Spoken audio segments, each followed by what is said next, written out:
The only way we can show up and be more present is doing our own inner work. And like I said, being present to the emotions, the feelings, what we've been through in life, being uncomfortable, because nobody wants to be uncomfortable. But until we allow ourselves to feel those uncomfortable feelings, they're always there. And when we don't acknowledge them and don't make space for them, they're constantly controlling us. And how can you be present if you're in a perpetual fight, flight, freeze, fawn mode? The way to get out of that is is to really connect to our hearts, connect to our bodies, befriend the mind, bring in our spirit to support us to be able to be present to all of that. It takes, in my humble opinion, in my, over 20 years experience, it takes working with a guide, a professional, a therapist, a coach, whoever works for you, an energy healer. It takes working with somebody else who can see your shit and call you on it in a loving and gentle way and support you through the process. It takes time. The body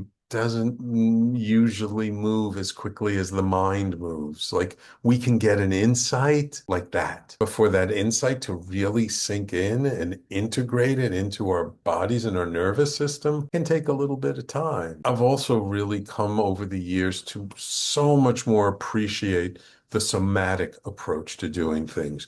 I recently just took a form of somatic touch therapy called transforming touch, where you're supporting just different parts of a person's body, of their nervous system, to help to unwind that developmental trauma and that fear and those long held challenging experiences.